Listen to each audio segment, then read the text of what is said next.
International Studies. Thank you for joining us today for Dr. Cordesman's briefing following his recent stay in Afghanistan. As Tony pointed out on the way in here on a Wednesday, and are we Thursday today? Wednesday. You can tell I've been on vacation. Yes, it's on a Wednesday in August. There's very few people I would get up this early for, except for Tony Cordesman. So with that, Tony. Thank you, Andrew, and thank you very much for coming, ladies and gentlemen.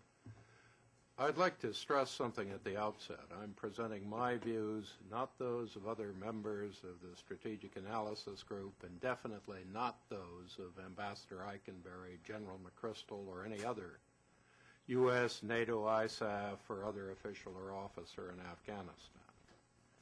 I was only part of a team of people who had very different views. They were backed by a series of separate military staff exercises, which are not complete, as well as civil efforts. And I think that it should be clear that Ambassador Eikenberry and General McChrystal are going to present their own views when they're ready, as will the Secretary General of NATO and others. I say this, too, because I'm going to address a much wider range of issues than purely the problem of military strategy inside Afghanistan, which I think really is only one of the problems that need to be addressed. The fact is that we have to go far beyond the normal limits of counterinsurgency. We're involved in an exercise in armed nation building, and we are doing it at a time when we have to see Afghanistan find ways to restructure its government, create an effective government, create effective forces, and simultaneously meet challenges like Al-Qaeda, the Taliban, and pressures from outside powers. Above all, this is a war shaped not by strategy, but by years of neglect and systematic under-resourcing. More than any other set of problems, what becomes clear in Afghanistan is that for half a decade we failed to react, failed to provide the troops, failed to provide the money, failed to provide a structure which focused on the war, and which by all of the outside assessments wasted vast amounts of the aid money, the military money, the efforts of the people engaged on post-conflict reconstruction activities at a time the country drifted steadily towards crisis and war. In fact, 7 years after we entered the war, what is most striking about Afghanistan is how many people are still acting like this was the first year in Afghanistan.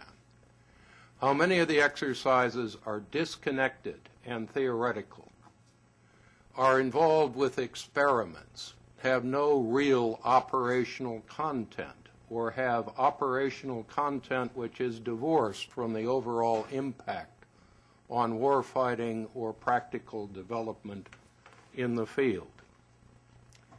And you see these problems are much more critical on the civil side than they are the military side. Virtually all efforts have been stovepiped and dysfunctional, but that dysfunctionality and lack of unity of effort and coordination is far worse on the civil side than it has been on the military side. I don't want to give the wrong impression. There are some truly outstanding people from every country in every organization I've encountered there. Many of them individually are accomplishing a great deal within the narrow confines of how they are allowed to act. But there is no unity of effort. There is no meaningful campaign plan that ties them together. There is an almost endless series of stovepipes, bureaucratic problems, and lack of unity of effort. What should be an integrated civil-military effort and a focus on winning the war in the field is a dysfunctional, wasteful mess focused on Kabul and crippled by bureaucratic divisions. It is further crippled by Afghan corruption, power brokering, and by the individual national caveats and tensions within members of ISAF and NATO. And this is why when we talk about this, we're talking about 5 centers of gravity, not simply one. Obviously, one is to defeat the insurgency, but the second is to create an effective, coordinated NATO-ISAF effort, a military effort for the first time. The second is to take building up Afghan national security forces seriously, to give them the resources, the goals, and structure necessary for warfighting. It is to give the Afghan government, and I say that broadly, not the central government, but government at every levels, capacity and effectiveness enough in the field to win the support of the people and to deliberately and systematically counter a pervasive pattern of corruption and power brokering which is doing as much to lose this war as the actions of the Taliban and the insurgency. It is to create an effective, integrated civil-military effort, one that ties together not simply NATO-ISAF, but the UN efforts, the member country efforts, and the NGO and international community efforts. To tie these to measures of effectiveness, to honest accounting and transparency, and to a level of integrity which is lacking today and again helping to lose this war.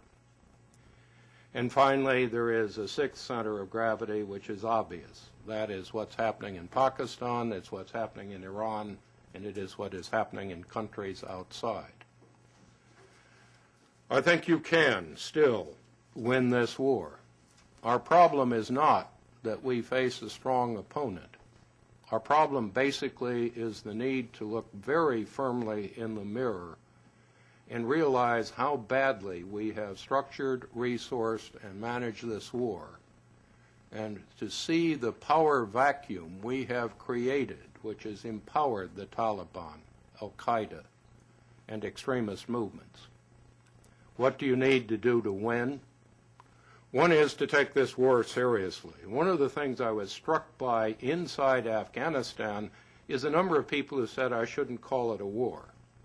For some reason, the word conflict is politically correct in Europe.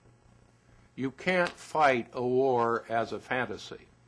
You cannot have an effort which is so divided that most of the aid resources go to post-conflict reconstruction in mid-war, which means they're not being used where people need them, they're not serving the interests of the Afghan people, and they focus on theoretical development goals which will be meaningless if we lose the war in the process. You need to refocus the intelligence effort to focus on the nature of the insurgency, not simply finding threat forces in the field and defeating them. If you look at the latest report that came out of the United States and out of the Office of the Secretary of Defense, which came out in June, actually in July, you're going to look through a report which is little more than rubbish when it comes down to dealing with the threat. It focuses on the kinetic issue. It totally ignores the expansion of Taliban and insurgent influence throughout the country. It provides no maps, no descriptions of the steady expansion of areas of influence. It makes no effort to map or analyze where the Afghan government and NATO ISAF forces are effective, where aid efforts are effective, or to describe the real-world problems in implementing them. We, the United States, are going to have to provide the resources if we want to win. Most of the incremental resources will have to come from us. This means very substantial budget increases. It means more brigade combat troops. And it means financing both the civilian effort needed in the field and a near doubling of Afghan national security forces. Those forces not only have to be doubled to provide a minimum level of coverage, we have to face the fact we do not need civil police in a country which has no courts in something like 95% of the villages and areas inside the country, has something approaching a court system in really a handful of districts and provinces, and where the police cannot survive unless they have paramilitary capabilities and outside support. It means really coming to grips with the dishonesty, power brokering, and corruption of the Afghan central government, and where necessary, bypassing it, working directly with the provinces, working with districts, and working with local governments. Putting constant pressure on the central government to be honest, effective, and develop real-world capabilities, none of which are present in any significant way in most of the areas where this war is being fought. At the same time, it means coming to grips with our allies. It means finding, to the extent we can, a coordinated unity of effort in both the military side and the civil side that cuts across the stovepiping, isolation, and dysfunctional nature of what is being done. And finally, it means something which was brought constantly to my attention by people inside the aid community. The problem of corruption, waste, and dysfunctional behavior is just as serious in the economic aid effort as it is in the Afghan government. The kinds of problems documented by Oxfam that have been reported by former senior Afghan officials are problems you hear at every level in every place you visit. The lack of measures of effectiveness, of transparency, of accountability are a crippling problem that has wasted vast amounts of aid money that should have gone to the Afghan people and to the areas which are critical to winning this war. And finally, let me just make one last point. When we talk about winning, we are not talking about transforming Afghanistan into some mirror image of the West, or accelerating it to the point where it becomes a developed country within the foreseeable future. We're talking about basic security, basic stability, basic economic opportunity for the Afghans, and creating a country which will be free of international terrorism. One of the problems we all face in Afghanistan is we have set impossible goals according to impossible time frames, which Afghanistan cannot possibly meet. We need to serve the real needs of the people in achievable ways. If we pursue a dream, we will lose the war. And with those remarks, let me open things up for questions. We'll take your questions now. If you could identify yourself and your news organization where you're from, that would be very helpful for the transcript. Arno. Arno, could you hit the microphone, please? Tony, I don't know if you've read the Peace and Foreign Affairs, Current Peace and Foreign Affairs, by two scholars, and they are suggesting that there's a way of flipping the Taliban and dividing it, and perhaps pushing out the hardliners in favor of people who will be on our side. What do you think of that? Well, I don't want to comment on any given article, Arno, but frankly, is the Taliban often drawing on very large numbers of young men and tribal groups which are basically supporting the Taliban because the Taliban is there, threatening people, providing money and pressure, because the Afghan government is seen as corrupt and ineffective, because people want some kind of basic justice system, which seems to be one of the areas where the Taliban has won large-scale popular support. Could an effective effort in the field change that behavior pattern? Yes, I think it probably could. It did in Iraq. It has done it virtually everywhere where you've been able to move resources and capability into areas dominated by an insurgency. Will given leaders in Afghanistan shift their behavior? Probably. This is not a country dominated by deep, serious conviction that sort of jihadist, extremist perversion of Islam is something that really has broad support. But are there very large numbers of people who really do support these extremist views, who are tied to cultures and tribal societies which advocate the Taliban, Hekmatyar, Haqqani? The answer to that is yes. And one of the realities in counterinsurgency is if you want reconciliation and you want to turn people, you have to show you're winning. And you have to show you have capability in the field. When you try to make a deal in mid-crisis when you're losing and the other side believes you're losing, what happens is what we've already seen in Afghanistan and Pakistan. Every bargain turns into a gain on the part of the extremists. Every supposed ceasefire is followed by either a new military engagement or an expansion of influence on the part of the threat. The idea of flipping the leadership of the Taliban at this point is simply a fantasy. Tom. Tom Bowman with NPR. Tom, if you could hit the microphone and, Neil, if you could get our notes. It seems everyone you talk with agrees with you about this increasing the size of the Afghan security forces. Everyone you talk with in Kabul is in agreement on that. But if you listen to what Jim Jones has had to say about asking for more troops, what he told General Nicholson out in Helmand, and what Biden has apparently said about his lack of interest in increasing U.S. forces, what about McChrystal's staff from your talks with those folks? Are they in agreement that more U.S. forces are going to have to be sent over there as trainers? Tom, having been involved in the strategic assessment group, it would be inappropriate for me to comment on the views of anyone that I was working with at an official level.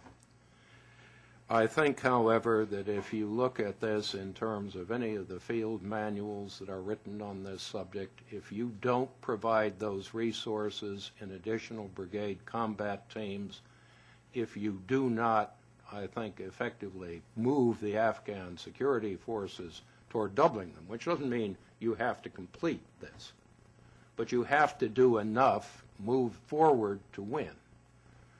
I think unless we're prepared to commit those resources, unless we're prepared to do things like double the embassy budget, for example, because for more than half a decade we provided less than half of the request that was actually sought by the embassy teams to fund our activities.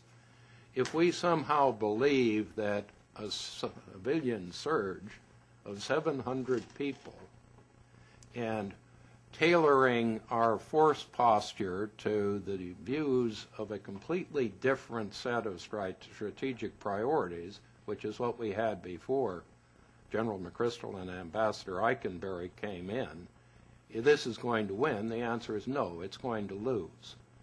And quite frankly, it would probably be just as well if people in the National Security Council and the White House made their judgments after they get the assessment they need, rather than try to resource constrain an assessment in a way that can lose the war. Tom. Thanks. Tom Schenker from the New York Times. I'd like to get your assessment of the sort of order of priorities for al-Qaeda and the Taliban. The reason I ask is when the Obama administration rolled out their Afghanistan-Pakistan strategy, the goal was all about smashing al-Qaeda, international terrorism. In your comments, Tony, you said that victory would be supplying the basic security, stability, economic opportunity, and make Afghanistan free of international terrorism. Again, no mention of the Taliban. So unless Taliban have become international by being in Pakistan, where do they fit in? And are they simply a subset of a campaign plan? I think when you say defeating the insurgency, remember the insurgency is the Taliban, it is Hekmatyar, and it is Haqqani. So they are uses the word the central insurgency. focus. It's all international terrorism. Well, I did use both words, so forgive me, but when I say you defeat the insurgency, I'm not talking about al-Qaeda. It isn't present in any organized way. We are talking about a very diverse set of movements, and over time, the separation between al-Qaeda's international goals and the goals of the various elements of the Taliban, Hekmatyar, Haqqani, are becoming harder and harder to determine. Obviously, we have seen what's called the Pakistani Taliban. The fact is that, for all the rhetoric, you still see Pakistan tolerating the existence of the main Taliban activity inside Pakistan. I think that my leading source of leaks of sensitive classified information is the New York Times, and I could hardly argue with the New York Times in saying that the ISI remains actively present and supporting the Taliban and other movements, that there is no indication that Pakistan is cracking down on the Taliban in the south, that frankly if they happen to be Afghan Taliban, it is amazing how difficult it is for anyone in Pakistan to keep them in jail or do anything else to restrain their activities. But there is obviously a broader part of your question. Afghanistan is only part of the problem with Pakistan. We need to be a lot more honest strategically, too, about centers and sanctuaries. We are watching problems build up in Yemen and Somalia. There is no one focal point of this kind of international terrorism. So when you ask about the broader campaign, was it misleading to put all of it in al-Qaeda in Pakistan and focus on that? Yes. I don't know of anyone in the intelligence community who would take that position seriously. Is it politically convenient? Yes. Is it realistic? No. We're going to Andrew. Andrew Gray from Reuters. Dr. Cordesman, I take your point that it's about much more than just the military effort, but do you have any rough estimate in terms of how many more brigade combat teams are required there? You know, everyone who is an American citizen is qualified for two jobs. One is to be president, and the other is the field marshal, which directs all U.S. military and strategic planning.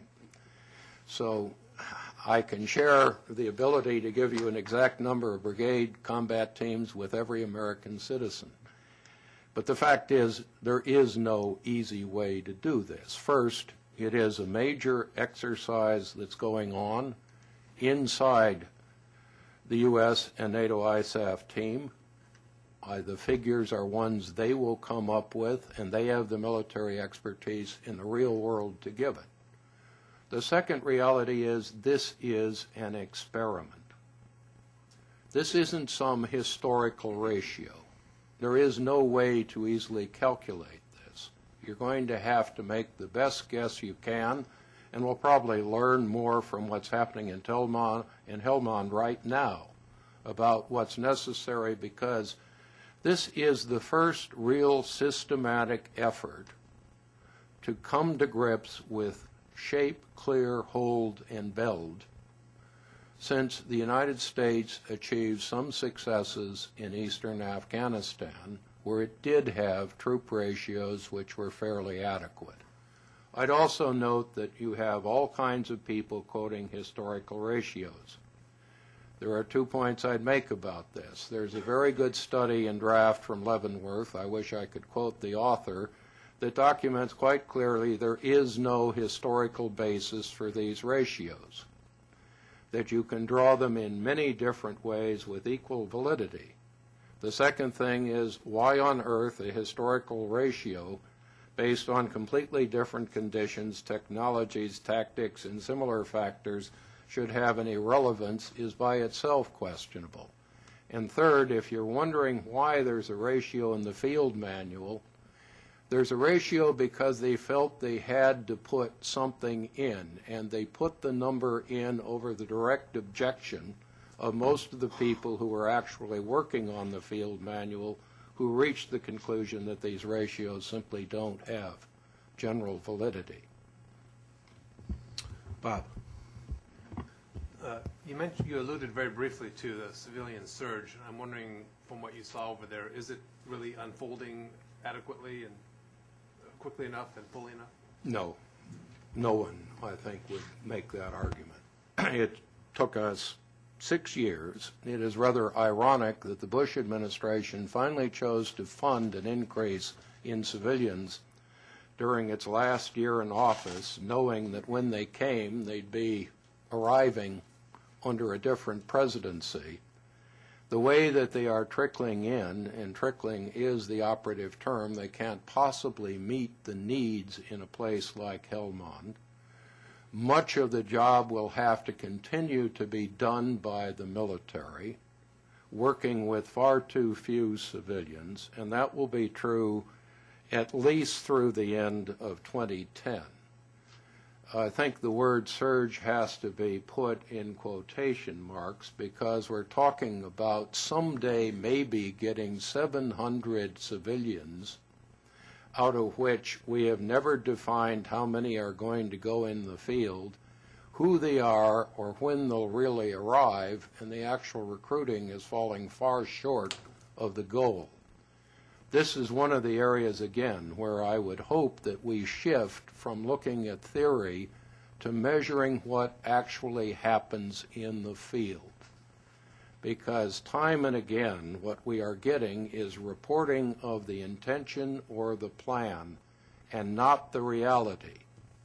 And you don't win anything with plans. You win them with actual resources deployed, effective, and doing something. Why do you think it's not happening? Why is it not happening? Because it takes a long time to recruit people, because there is the rather strange illusion that we have lots of people in the United States who are real experts on Afghan agriculture or are going to fluently speak Dari and instantly wander out into the field and work with tribal groupings.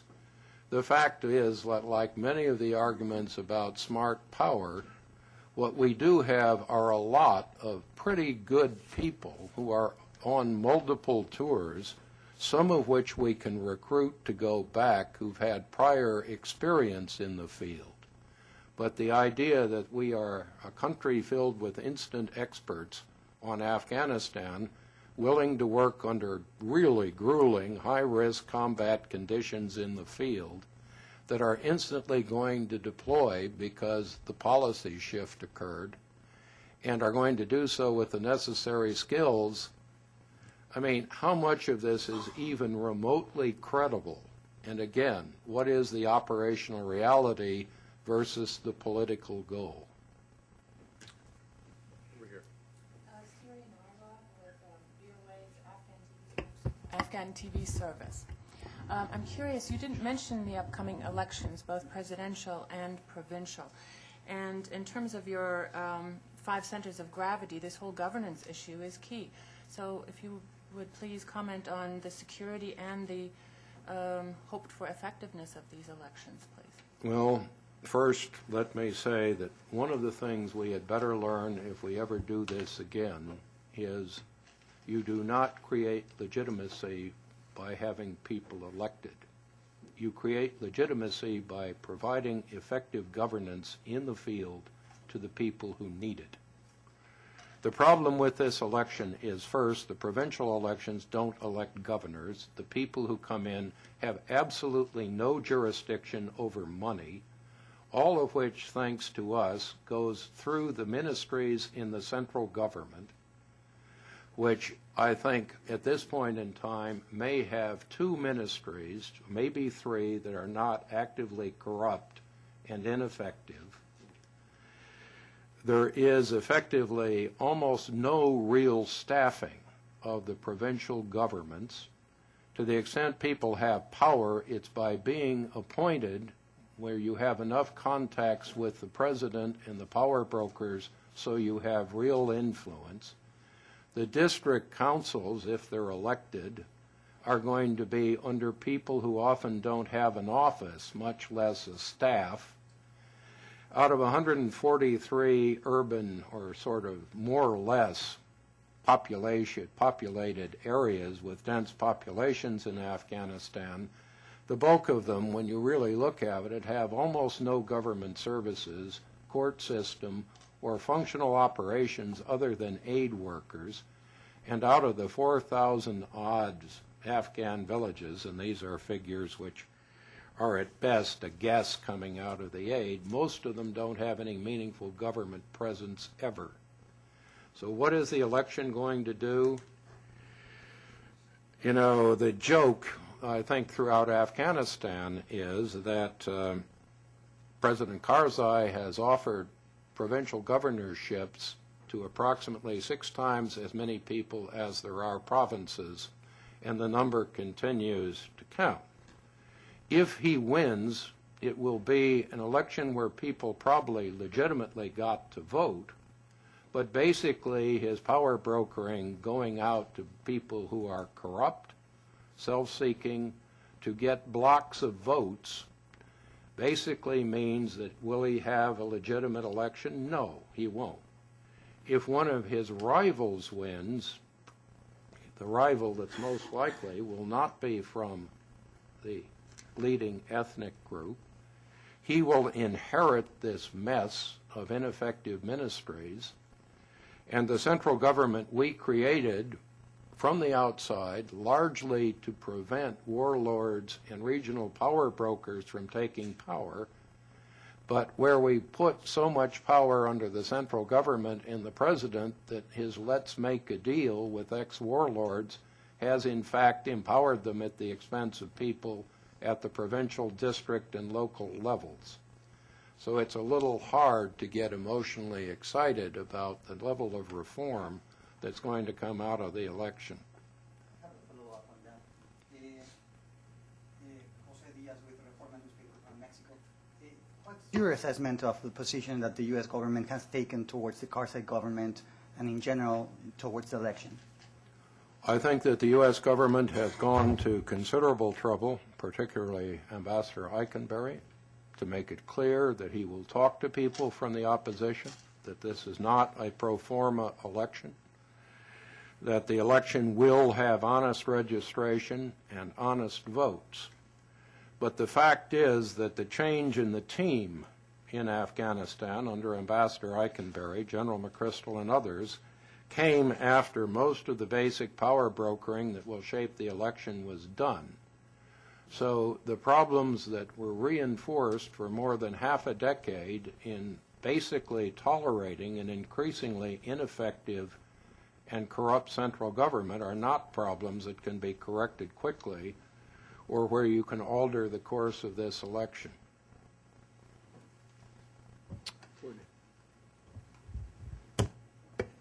Hi, Courtney Kuby from NBC News. I know you don't want to talk numbers of additional troops in Afghanistan, but could you even give us sort of an idea of what you're talking about? I mean, are you advocating as much as doubling the size of the coalition presence? And then we heard for a long time from Secretary Gates and some Army leadership, military leadership, about a concern for too big of a coalition presence, that would then local Afghan civilians would turn against the occupiers. It seems like you disagree with that, and is that true, and why? Well, understand first that one of your problems is we're talking about 40 countries plus, most of which operate under national caveats and restrictions, where, at least in some cases, their foreign ministers have openly lied about the level of restraint and limits on their behavior and that of their aid workers. And all of you as journalists have only to look at the web pages of these governments and contrast what any of you who have been in Afghanistan already know to see the level of that problem. I think when you talk about the difficulty of a troop presence, there are a number of issues here. First, it would be extremely dangerous to simply have an increase in U.S. brigades, which is the only country that really can deploy significant amounts of additional combat troops. There are 2 countries that can probably project power.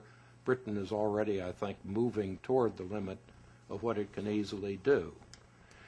But if that's done without building up the Afghan forces and putting them in the lead, changing the concept of partnering, bringing in more mentors and trainers, yes, simply putting in more outside NATO ISAF troops will not by itself help. It is something where you have to tailor the increase in U.S. forces to first trying to break down these national caveats and barriers within NATO ISAF, and second, to increases in the Afghan forces, which not only are increases in numbers, but increases in the visibility of their role, increases in their presence in the field. So people see Afghans moving toward the lead, Afghans in the hold mission. But another aspect of what has happened, and I think anyone who has watched the fighting in Afghanistan is aware of this, why do we have so many problems? Because we go in kinetically, we fight, we defeat the Taliban, often in populated areas, and then we leave, and the Taliban come back. And basically what you have done is what at best is called mowing the grass, because it grows right back, but often it is to discredit NATO and ISAF and our forces, because we go in, create a military clash, civilians and property get damaged or people get killed, and then we leave. Now the whole shift in U.S. tactics, and it follows tactics which countries like the Netherlands and Britain and others have also advocated, to shape, clear, hold, and build, would do a lot more. It means you go in and you stay.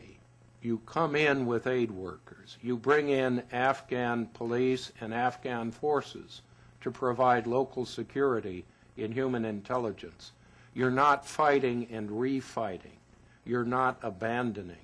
You're securing population centers, and even though you can't provide the civilian aid workers in time, you are providing aid through the military in critical areas.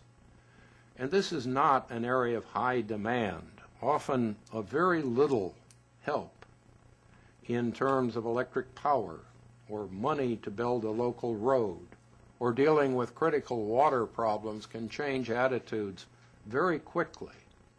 Bringing in police, at least at the level so people feel secure and they see an Afghan face, can have a major impact.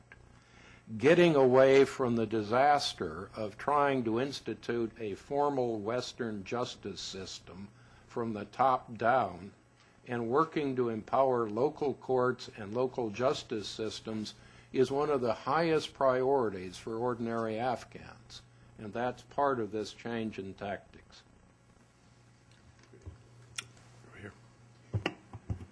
Adam Levine with CNN.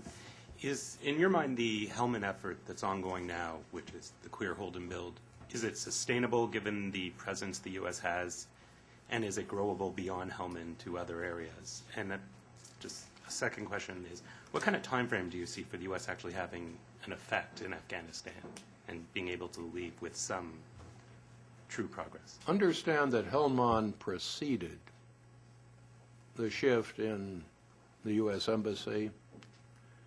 It preceded the shift in the command of NATO ISAF. It is an operation, however, which I think deals with a critical problem. It is the key area in terms of narcotics and fundraising for at least part of the Taliban. The reason I say it preceded the change in command and leadership on the U.S. side is that part of what has become shape, clear, hold, and build is something which requires civilian and military resources which are going to have to be rushed into an operation which was planned and ongoing before the basic change in strategy took place and was resourced at the local level. And that raises serious questions about how effective we can be in staying in the way that really should take place, which should have large numbers of Afghan partners, which should have civilian aid teams, which should have people go in immediately to sort of provide a clear indication of lasting security, and some of the aid necessary for stability.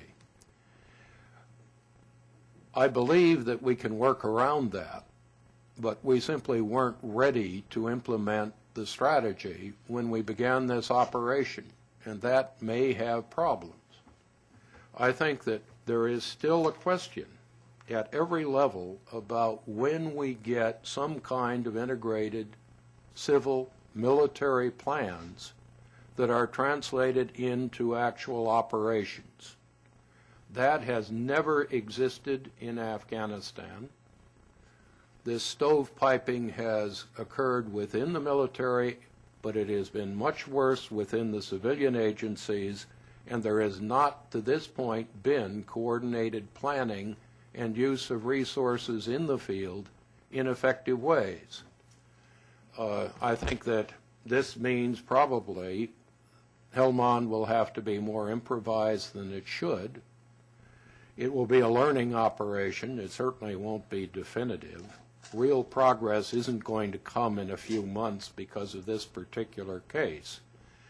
And that gets to your second question. I don't think anyone looking at the history of counterinsurgency believes that we can definitively turn this around during the term of President Obama. We can make a lot of progress. We can probably get to the edge of turning it around if it's properly resourced.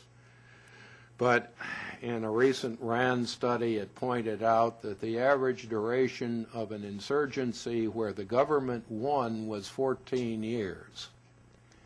And in most of those cases, you resourced the insurgency to start with. We wasted half a decade and empowered the enemy for that many years. It's not something you're suddenly going to turn around.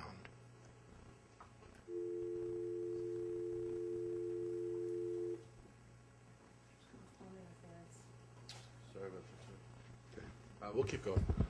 Mary. This is Mary Walsh from CBS News. This is a bleak picture that you are putting forth today, and maybe it's an honest look in the mirror, as you say, but it's not pretty, you know, what you're seeing. So my question is this doable? Is it doable politically? Is it doable militarily? And with the civil support as well? And if not, what do you see? What's the consequences of that?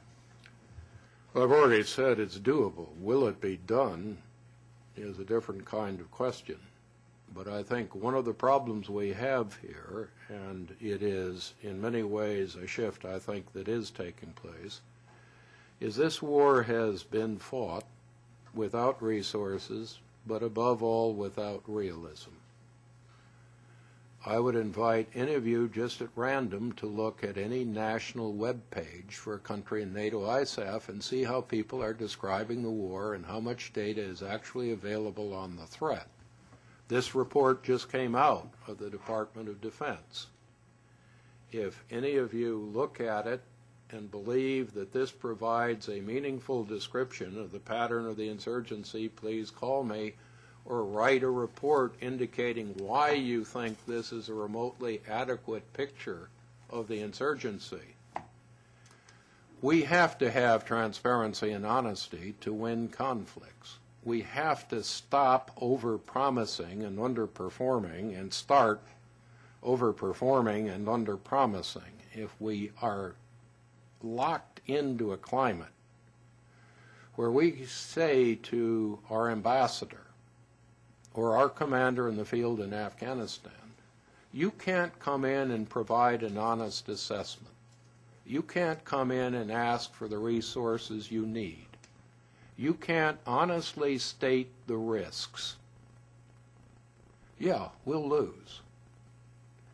If they're allowed to do that and given the resources, if we are willing to work in a systematic way to honestly recognize the weaknesses in the Afghan central government, if we really address the problems in the aid effort and work with our allies, I think we can win this.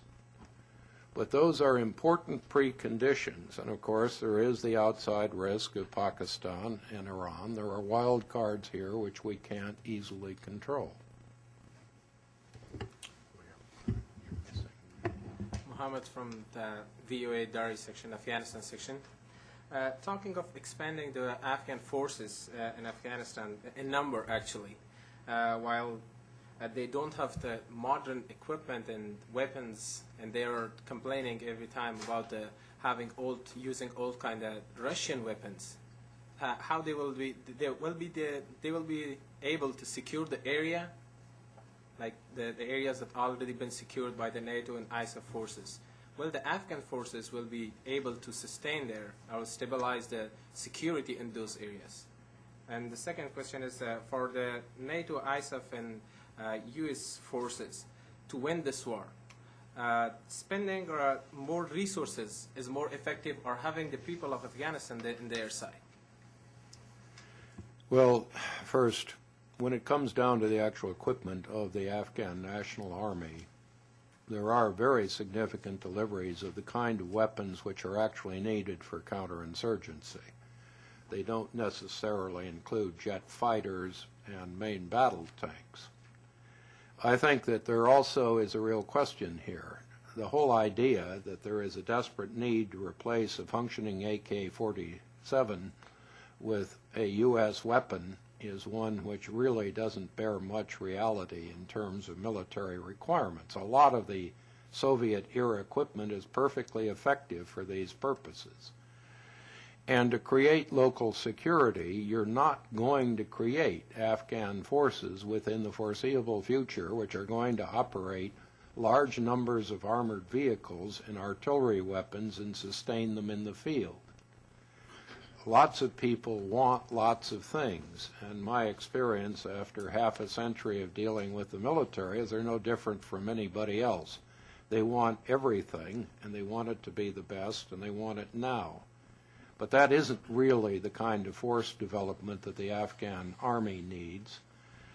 The Afghan police does need to be equipped. It needs to have survivable facilities. It needs to have enough mobility. But again, that is not the equivalent of the equipment that Western armies have. And this equipment is not equipment which, at least for the foreseeable future, Afghan forces can sustain. A lot of the details are in a report we put out which describes in some detail what equipment is in delivery, and I'd invite you to look at the numbers. But the key principle here is that we don't need a mirror image. We need effective police that can serve in a counterinsurgency and infantry role in a paramilitary sense. We need an army equipped to fight counterinsurgency, not to deal with a foreign enemy that doesn't exist. And when it comes down to more military resources are not a substitute for providing additional civilian aid and services in the field. The unfortunate reality, however, is that for at least the next year or so, most of the civilian aid work that is actually done in the field is going to have to be done by people in the military, because there is no way to get more civilian aid workers, and it's going to take time to develop Afghan capacity, particularly in the field. And that's where this is fought. It isn't fought in a ministry. It isn't fought in Kabul. It isn't fought in a secure compound or embassy.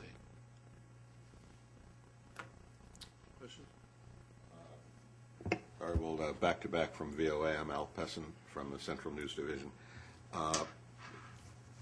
Stepping back to what you said earlier, if we set impossible goals and time frames in then we won't be able to meet them. We need achievable goals. Do you feel that, I thought President Obama's AFPAC strategy was supposed to be a pulling back of goals and a limiting of goals. Do you feel that didn't go far enough?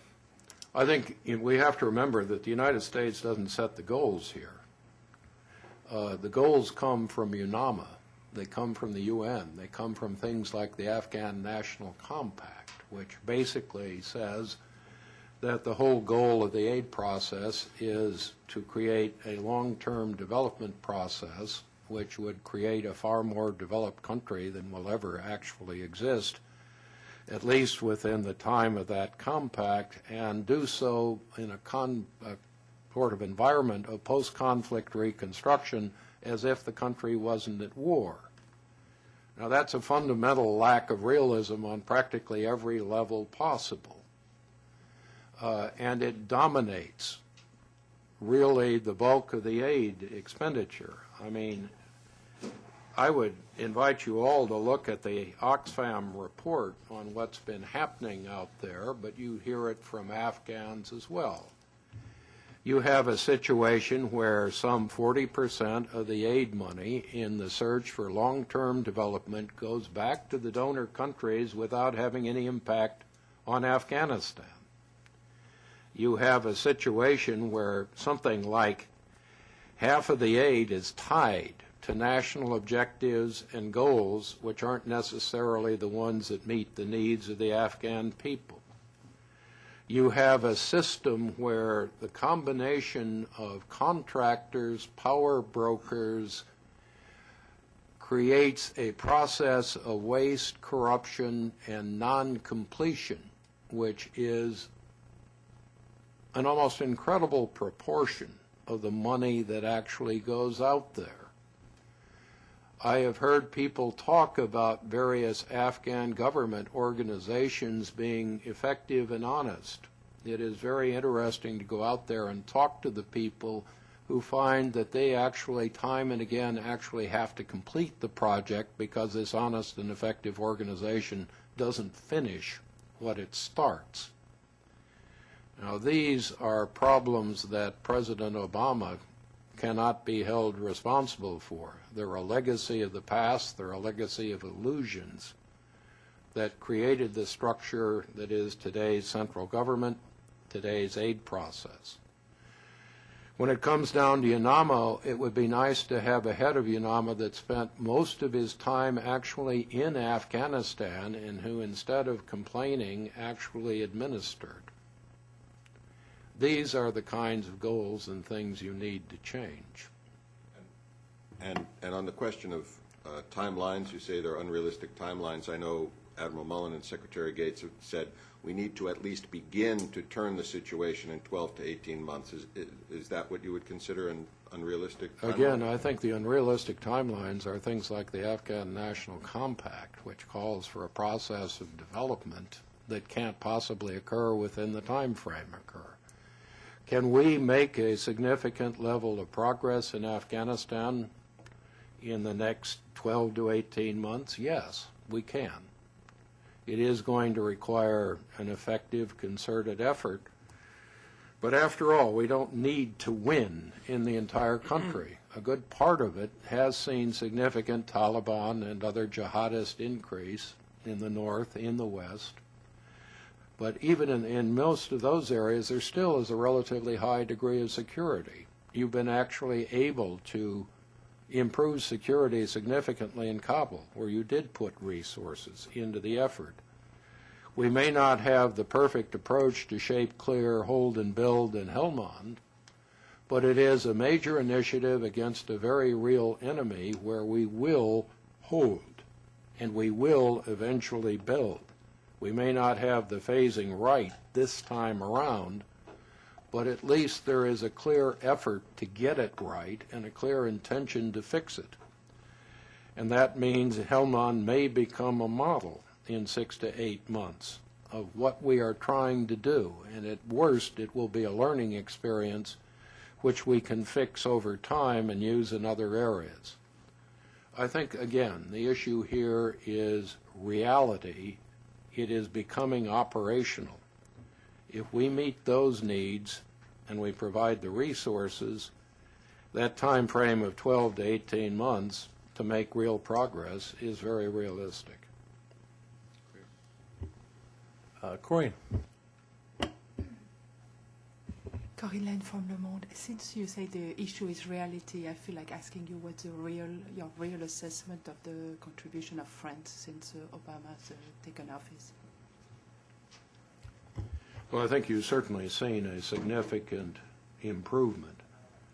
But one reason I have not gone through the list of various national problems, and there are plenty in the U.S. effort, the sheer disconnection of the civil effort on the part of the U.S. from the military effort, the stovepiping at every level in the U.S. effort, is scarcely a model to anyone else. But does France need to make further changes? Does Germany? Does Britain? Does everyone? Do we need real unity of effort and an integrated civil-military operation? Yes. Is there any country today that serves as a model for the others? No. John. Hi, Tony. John Ward, Washington Times. You said that, well, you talked about the security contractor and power broker complex that produces in a lot of waste. That's a huge problem. Wondered if you have any thoughts on if there's any way to fix or alleviate that. Also, you talked about the average length of the counterinsurgency being about 14 years. Can you put that in context of Iraq? It doesn't seem that we're on track for it to last that long there. Well, I said it was a RAND study. I didn't, yeah. You know, my skills as a prophet. CSIS allows us to do analysis. When it comes down to prophecy, it tends to be actively discouraged. Tony is the closest thing we have to a prophet, though. I will. I think I thank you. No, seriously, I think that the real issue in any of these wars is what is the time frame, what are the conditions that suit that particular conflict. Any effort to generalize across insurgencies, I mean, all of you, if you paid any attention to this, have probably heard about the British experience in Malaysia. Exactly what that has to do with anything today, and particularly Afghanistan and Iraq, escapes me almost as much as why we should treat Afghanistan as if it was Northern Ireland or El Salvador. I don't believe. These are warnings. Wars take time. They take strategic patience. They take basically as long as they take. They're not things with predictable time frames and moments where you can apply an exit strategy. In terms of your broader question with contracts, it's important to note a lot is being done depending on the country. One way to solve the problem is basically to only give people discretionary money in the Afghan government if it's tied very clearly to transparency and to measures of effectiveness. That shows people that over time they get more aid if they actually perform and meet basic tests. One just key test would be if all of the countries in NATO ISAF actually complied with the Ministry of Finance requirement in Afghanistan to report on their aid activities. You know, you can complain about the Afghan government with, I think, great justice, but I can see no honest reason why any country providing aid from the outside is not complying with the basic financial requirements that the Afghan government has set up for transparency. When we provide aid at the provincial or the district or the local level, particularly at the local and the district level, we can be certain that it goes to Afghans for Afghan projects. We don't need to use contractors. We can use the Afghans themselves. There are blacklists of contractors by name, not by organization. There is a sort of musical contracting process in Afghanistan where you keep changing the name of your firm and the power broker hides behind a different corporate name, as do the people in the corporation, and they go out and again repeat the process of corruption. Basically, identifying individuals openly and blacklisting them would have very clear impact, and you don't have to go through the problems of prosecution or creating an impossible legal set of requirements. And there are a whole list of these measures which people have been examining and which they're beginning to introduce.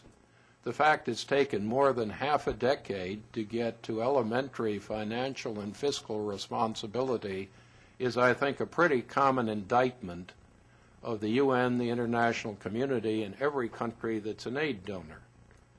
And let me note that the need for measures of effectiveness, just to show that you needed the project in the first place, that it's completed and it has lasting impact, is something which should be required of everyone. This is not simply a matter of governments. The fact you're a non-governmental organization doesn't mean you're honest or effective. I would say that probably there are twice as many non-governmental organizations in Afghanistan as there would be if there was any honesty and transparency as to the performance of many of these groups. And you said the blacklists are beginning to be implemented in Afghanistan? I said that some of them are, but the fact is that while it would seem that UNAMA has them, it's not clear UNAMA is using them. Ravi Khanna from VOA TV. Considering all what you said, what steps do you think the Obama administration should take to make it possible? Well, I thought I'd outlined those in some depth, and certainly I've outlined them in the report we issued. But again, you have to resource this more. You have to press within the United States for a unified, integrated civil-military effort that is operational, not merely a matter of plans. You need to deal with the reality of Afghan governance, work around the problems in the central government till they can be fixed, deal with Afghan needs in the field. You need to put pressure on your allies, not for impossible demands, but simply for a concerted effort to break down the stovepipes, barriers, national caveats, and restrictions which make a lot of the current effort ineffective or wasteful. You need an honest assessment of the threat. People need to know what's actually happened there. You can't really continue with the kind of reporting we've had in the past. I think you need to also say to the American people, as does everyone who is involved in this won't be over quickly or easily. The military phase may be something you can reduce fairly sharply in a matter of years. But if you're not prepared to provide sustained aid to one of the poorest countries in the world, and that does cost money and it does take effort, even once security and stability are achieved, then all of those military gains are going to be wasted. Arno. Tony, it's generally accepted that the war is unwinnable as long as the enemy has safe havens in the federally administered tribal areas of Pakistan. What is your view on the prospects of this happening? Well, first, I don't think that's true. I think that it is unwinnable as long as you don't have anything like the Afghan forces to provide local security. It is unwinnable as long as they can cross the border into a vacuum in terms of government services and aid. But these are not vastly popular movements. They are often increasingly dependent on foreign volunteers. At the local level, even in the Pashtun areas, the number of people who seem to actively share the Taliban's ideology is still very limited. So I think that it would be far more desirable if Pakistan took an active role, if it acted on its occasional words as distinguished from simply issued rhetoric when it comes under pressure. But can you create a relatively stable Afghanistan against what are actually relatively small Taliban, Hekmatyar, Haqqani movements? Yes, you can. The problem is you can't do it unless you can win the population centers, unless you actually can achieve hold and build. Great. Thank you very much for coming today to our briefing with Dr. Anthony Cordesman, the Center for Strategic and International Studies. Video and a transcript of this will be available at www.csis.org. Thanks very much.